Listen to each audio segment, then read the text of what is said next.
15 तारखेची मॅच, 15 फेब्रुवारीला होणारी मॅच आम्ही खेळणार नाही, बांगलादेशला तुम्ही आत घेतलं तरच खेळू वगैरे वगैरे वगैरे. काय काय पाकिस्तान याला दाखवून दिले भारताने.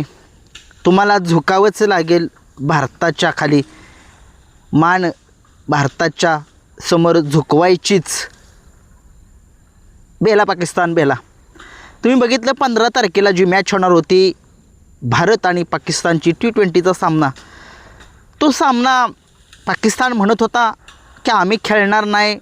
त्यांचे जे क्रिकेट त्यांची जी PCB हा बोर्ड आहे, त्या बोर्डाचे अध्यक्ष ते म्हणले की आम्ही काय खेळणार नाही आहे, पाकिस्तान भारताविरुद्ध मॅच खेळणार नाही, कुणी काय करायचे ते करा. बरं ठीक आहे चला. ICCनं त्यांना सांगितलं तुम्हाला जर मॅच खेळायची नसेल नका खेळू. मॅच ही जी आहे ती भारताची आणि श्रीलंकेची, श्रीलंकेमधल्या कोलंबो या ठिकाणी प्रेमदासा स्टेडियम आहे, त्या स्टेडियममध्ये मॅच होणार होती. आणि ती पाकिस्तान म्हटलं की आम्ही काय मॅच खेळणारच नाही भारताबरोबर. आम्हाला जसं आम्हाला भारत कसा म्हणतो की पाकिस्तानबरोबर संबंध ठेवायचा नाही, तसंच पाकिस्तानचं म्हणणं होतं की आम्हालासुद्धा भारताबरोबर पाकिस्तानचा भारताबरोबर काही संबंध ठेवायचा नाही. बरं ठीक आहे, ICCचे अध्यक्ष आमचेच आहेत आणि ICCची जी मीटिंग झाली त्या मीटिंगमध्ये सांगण्यात आलं जर तुम्हाला मॅच नसेल खेळायची नका खेळू.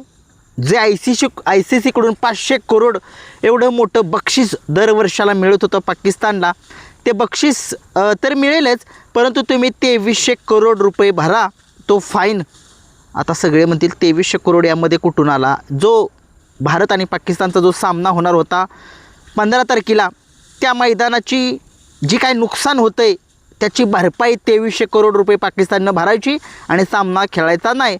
परंतु तुम्ही बघितलं त्यांच्या पाकिस्तानचे जे पंतप्रधान आहेत त्यांनीसुद्धा सांगितलं आम्ही हा सामना खेळणार नाही आहे.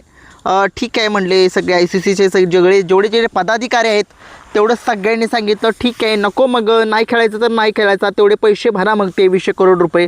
परंतु तुम्ही बघितलं आता काल अशी अपडेट मिळाली, आज अशी अपडेट मिळाली 15 तारखेचा T20चा सामना पाकिस्तान खेळणार आहे भारतासोबत.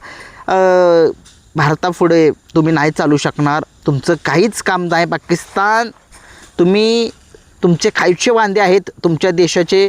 तुमचा देश धडीला लागला आहे, भीक मागतायत लोक. तुमच्या देशाची अर्थव्यवस्था बघा आणि मग बोला. तुम्ही नाही भारताची बरोबरी करू शकत. भारतामध्ये 5G चालले, तुमच्या देशात अजून 3G आणि 4G चालले. याच्यावरूनच लक्ष म्हणजे आता काय 3G आणि 4Gचा 5Gचा काही संबंध नाही ते. परंतु भारत एक खूप मोठा देश आहे. या देशाची एवढी मोठी पॉवर आहे सगळ्यांना माहिती आहे आणि चांगले देश आपले मित्र आहेत आणि त्याच्याशी क्रिकेटशी याच्याशी काय देणं घेणं नाही आहे. परंतु जो सामना आहे 15 तारखेचा, पाकिस्तान डरपोक भेला आणि म्हणला आम्हाला भारताविरुद्ध सामना जो आहे तो खेळायचा आहे. आणि आता कसे वटणीव आले बघा. अहो 2300 करोड रुपये तुम्हाला भरायला नाहीत आणि कशाला नाटकं लावलेत नाही ती. खेळा ना गप, हार अगर जिता त्यात काय तर हार जीत होत राहते. तुम्ही जिंकू किंवा आम्ही जिंकू, पण तुम्ही खेळा ना. जे क्रिकेट आहे ते जरा जिवंत राहील. जे भारत पाकिस्तानचे जे क्रिकेटचे सामने होत आहेत त्यांना थोडंसं जरा एक्साइटमेंट राहते लोकांना. आणि तुम्ही बघूया, आणि तुम्ही जिंकू शकत नाही आहे असं सगळ्यांना माहीतच आहे. मी तुझा सांगतो तुम्ही तिथं जिंकू शकत नाही आहे. तुमच्याकडे अशा टीम नाही आहे अशी जिंकण्या इतपत की भारताला हरवू शकेल. भलं एक रनानं का होईना पण भारतच जिंकणार. बघूया आता शेवटी कसं आहे, त्या दिवशीच ठरेल. भारत आणि पाकिस्तानचा हा क्रिकेटचा सामना 15 तारखेला कोलंबो या ठिकाणी 7 वाजता संध्याकाळी चालू होईल. सूर्यकुमार यादव असेल आणि त्यांचा जो कप्तान आहे तो सलमान अली आगा असेल.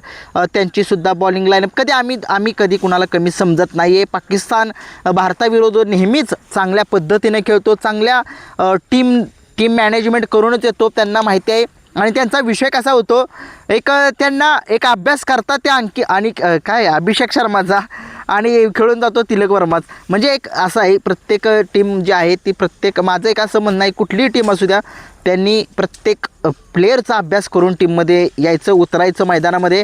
नाहीतर कसं होतं एका दोन प्लेअरचा तुम्ही अभ्यास करून येता तिसराच प्लेअर खेळून जातं. असंच झालेलं आहे पाकिस्तानसोबत.